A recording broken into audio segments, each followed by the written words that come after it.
Bonjour à tous. Le président de la République, son Excellence Alassane Ouattara, est rentré à Abidjan hier samedi en début de soirée après un séjour de 2 semaines à l'étranger. Le chef de l'État était en France, puis il s'est rendu à Brazzaville le 16 avril dernier pour prendre part à la cérémonie d'investiture de son homologue, le président Denis Sassou Nguesso. Il a été accueilli par son épouse, la première dame de Côte d'Ivoire, par le Premier ministre et plusieurs membres du gouvernement, ainsi que par la haute hiérarchie militaire et un détachement des forces armées de Côte d'Ivoire qui lui a rendu les honneurs militaires. Dans la circonscription d'Ariko-Ka, Niakaramadougou et Tortilla, plus de 20 000 électeurs ont voté hier, samedi 24 avril 2021, leurs représentants à l'Assemblée nationale. Suite au décès d'une candidate, le scrutin du 6 mars dernier n'avait pu se tenir dans cette circonscription et ils étaient 5 candidats en lice pour le poste de député. Ce qu'il faut également savoir, c'est que les résultats de cette circonscription électorale ont été livrés hier au cours de la dernière édition d'information de 23h. Résultats livrés par Émile Ebrotier, porte-parole de la commission électorale indépendante. Élection des députés à l'Assemblée nationale, scrutin du 24 avril 2021. Région du Hambol.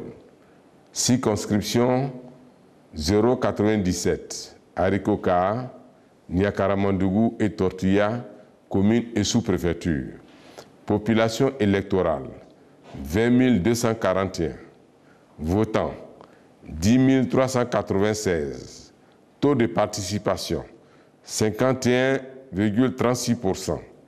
Bulletin nul, 237, soit 2,28%.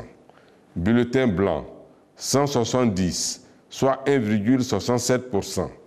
Suffrage exprimé, 10 159. Ont obtenu SD, Sungari Kone, 100, soit 0,98%.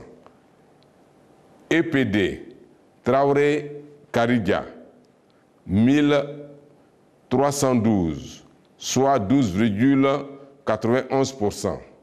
TKL, Touré Clory Lazare, 711, soit 7%. RHDP, Kone Catherine, 6074, soit 59,79%. Gibes, Gibesongi Dacier Kone Séverin, 1792, soit 17,64%. Est élu RHDP, Kone Catherine, 6014, soit 59,79%.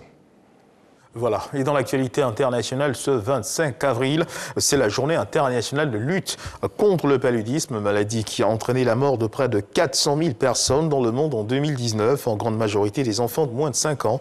Bien que mortel, ce parasite peut être soigné grâce à des traitements à base d'artémisine, combinés, aussi appelés bithérapie. Des chercheurs travaillent sur l'élaboration de nouveaux médicaments et des essais sont actuellement menés sur 1600 enfants de moins de 5 ans au Mali, au Ghana, au Gabon et au Bénin. Les essais cliniques menés dans ces 4 pays africains testent en grandeur nature des médicaments toujours à base d'artémisinine, non plus en mais en trithérapie.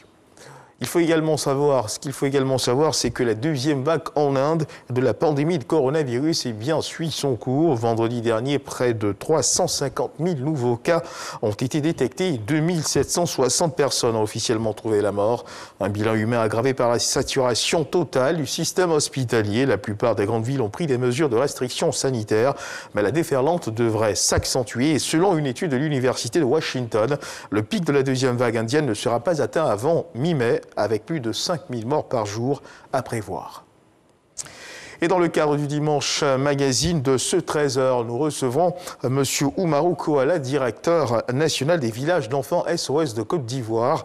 Voici 50 ans aujourd'hui que l'institution existe. Au bout de 50 ans, quel bilan? C'est autour de cette question que graviteront nos échanges. Merci de nous avoir suivis. Je vous retrouve à 13h dans le cadre du journal.